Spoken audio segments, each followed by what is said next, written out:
Ya, hai. Berjumpa lagi di pelajaran bahasa Indonesia. Ya, yang pasti penjelasan di video ini nanti berdasarkan dari buku ini, ya, buku yang akan digunakan di kelas 10 jenjang kelas 10 semester 1, ya. Jadi SMA, SMK, bukunya seperti ini.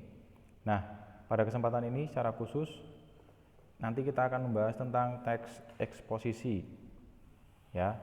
Nah, supaya lebih jelas dan tidak berlama-lama, videonya durasinya tidak terlalu lama, silahkan langsung like dan komennya sebagai absen, dan juga silahkan kalau kamu anggap video ini berguna juga untuk yang lain, silahkan di-share ke yang lainnya supaya ilmunya juga semakin bertambah untuk yang lain juga, ya. Dan bagi yang belum subscribe, jangan lupa untuk selalu subscribe supaya kamu tidak ketinggalan materi-materi dari saya, ya. Langsung saja kita mulai pembahasan dari materi kali ini. Oke, ini ya. Jadi yang akan kita bahas di bagian kedua ini, bab 2, ya. Kalau bab 1 kemarin kita sudah membahas tentang teks observasi. Di bagian bab 2 ini judulnya adalah mengembangkan pendapat dalam eksposisi, ya. Jadi tentang teks eksposisi. Nah, yang dibahas apa saja? Yang dibahas ada 5 hal, ya, ada 5 hal. Tapi yang terutama yang dari buku tadi, yang dari buku biru atau buku yang kalian gunakan itu hanya ada 4 hal ini sebenarnya, ya. A, B, C, dan D, hanya ada 4 hal. Nah, yang ini saya berikan supaya kalian memiliki dasar, ya, supaya Anda memiliki dasar saat nanti membahas tentang teks eksposisi di video-video berikutnya, supaya tidak tiba-tiba apa sih eksposisi itu, ya. Jadi pada bagian ini nanti yang akan kita bahas mulai dari definisi, ciri dan jenis. Kemudian dari buku kita mulai dari menginterpretasi, kemudian mengembangkan teks eksposisi, kemudian menyajikan gagasan dalam teks eksposisi, kemudian menelaah struktur dan kebahasaannya. Oh, ini terbalik ya, dari kesini dulu baru ke sini, menyajikan gagasan ke dalam teks eksposisi, ya. Nah, pada kesempatan ini sebagai dasar, jadi sebenarnya tidak ada di buku, kita baru akan membahas yang ini, ya. Jadi definisi, ciri-ciri, dan jenis-jenis teks eksposisi. Apa sih yang dimaksud dengan teks eksposisi, kemudian apa saja jenis-jenis teks eksposisi, kemudian apa saja ciri-ciri teks eksposisi. Nah, akan saya ulas secara lebih detail di kesempatan ini, ya. Nah, untuk yang lainnya nanti bisa dilihat di video-video berikutnya, supaya video yang saya buat tidak terlalu panjang, supaya kalian juga lebih mudah mencerna dan lebih mudah memahami. Nah, kita mulai berarti dari awal dulu, ya. Apa yang dimaksud dengan teks eksposisi? Berarti ini berkaitan dengan pengertian atau definisi dari teks eksposisi itu sendiri, ya. Pengertiannya, teks eksposisi berarti uraian atau paparan yang bertujuan menjelaskan maksud dan tujuan dalam karangan. Nah, kemudian eksposisi ditulis dalam bentuk paragraf. Kemudian paragraf tersebut bertujuan untuk memberitahu, menjelaskan, memaparkan atau menerangkan sesuatu kepada pembaca atau pendengar, ya.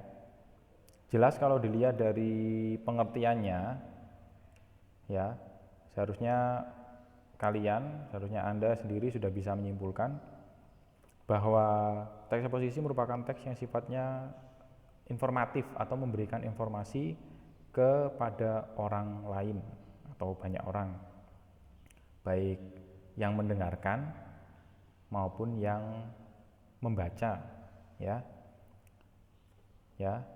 Dan bentuknya, karena ini adalah teks, Ada eksposisi yang bentuknya tidak teks, ada.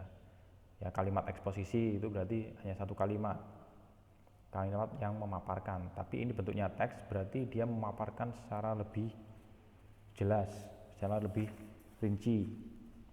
Ya. Jadi itu pengertiannya, teks yang bersifat atau sifatnya adalah pemberitahuan atau menjelaskan atau memaparkan atau menerangkan suatu objek kepada pembaca atau pendengar. Ya. Jadi itu tentang pengertian dari teks eksposisi. Kemudian berikutnya apa? Berikutnya adalah ciri-ciri teks eksposisi. Nah, ada apa saja ciri-cirinya? Ciri-cirinya yang pertama penjelasan pokok persoalan secara objektif, kemudian gaya penulisannya informatif, kemudian teksnya memuat fakta, kemudian eksposisi atau paparan memiliki tujuan ingin memberi penjelasan atau keterangan, ya. Nah, untuk ciri-ciri teks eksposisi di sini, ya. Jadi yang di sini yang pertama yang ingin saya jelaskan itu objektif. Yang dimaksud objektif itu seperti apa? Jadi yang dimaksud objektif adalah ditulis, jadi penjelasan pokok persoalannya ditulis secara objektif maksudnya ya. Jadi tulisannya itu tidak berdasarkan pemikiranmu sendiri atau tidak berdasarkan pendapatmu sendiri, tapi juga itu harus berdasarkan apa yang dilihat. Bedakan ya, ditulis berdasarkan apa yang dilihat dengan ditulis berdasarkan pendapatmu sendiri itu jelas berbeda. Kalau berdasarkan apa yang dilihat itu biasanya adalah fakta. Ya, ini juga nanti sebenarnya ada kaitannya dengan yang lain, ciri-ciri yang lain.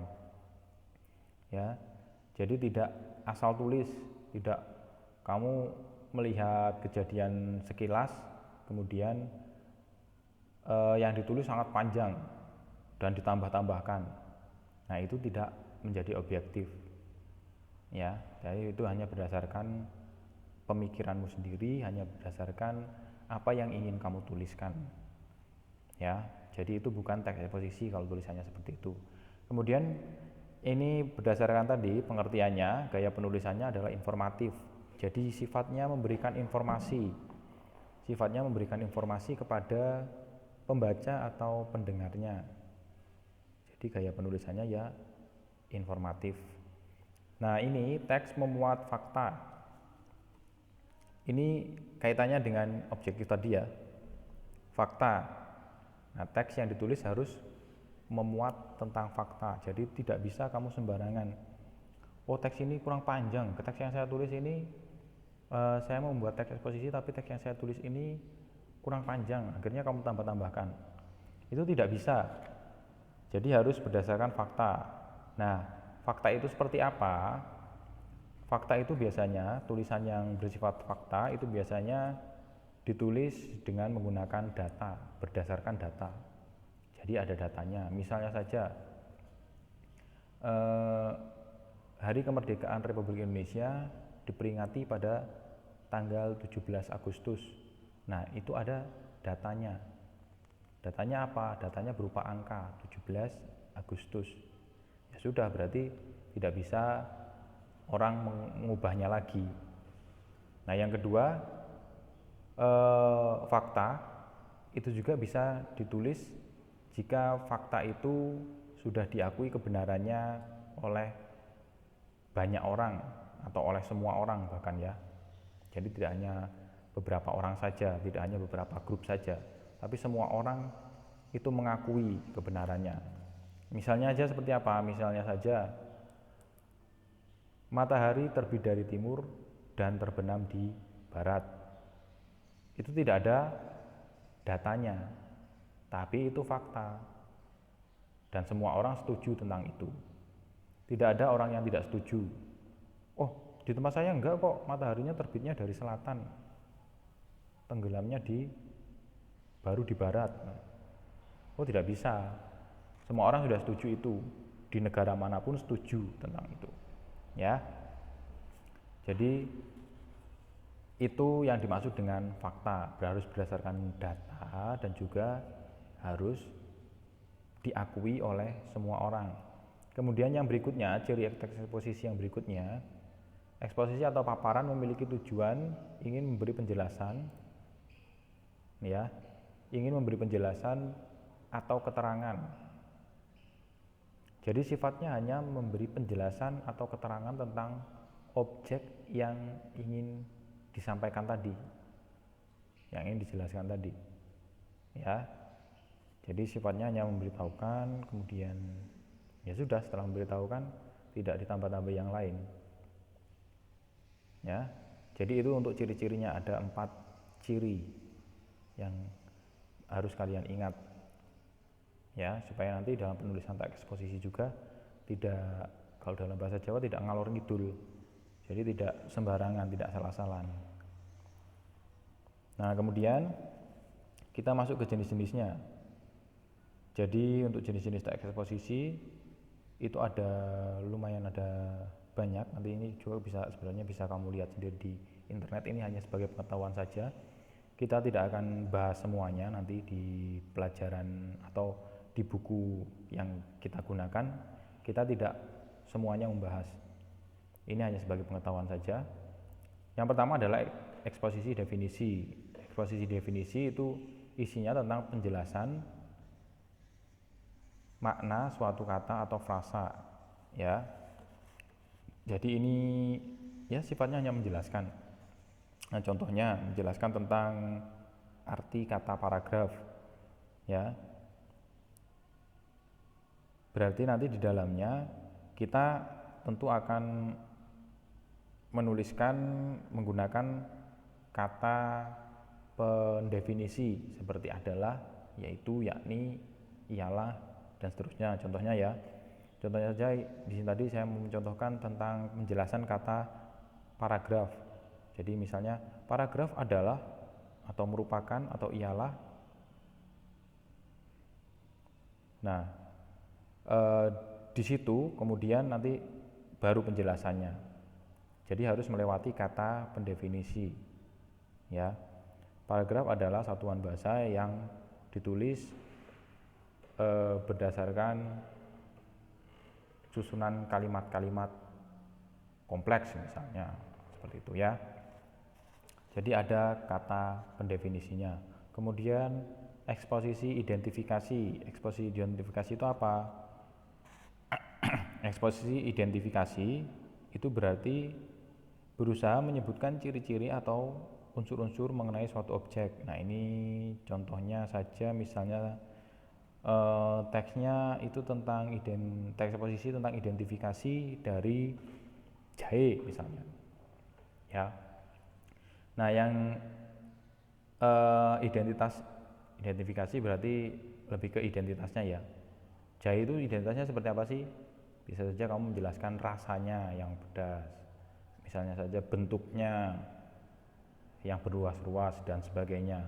Jadi dia mengidentifikasi objek yang kamu jelaskan. Nah, kemudian eksposisi perbandingan atau pertentangan menunjukkan kesamaan dan atau perbedaan antara dua objek atau lebih dengan menggunakan dasar-dasar tertentu, ya. Nah, kalau perbandingan ini contohnya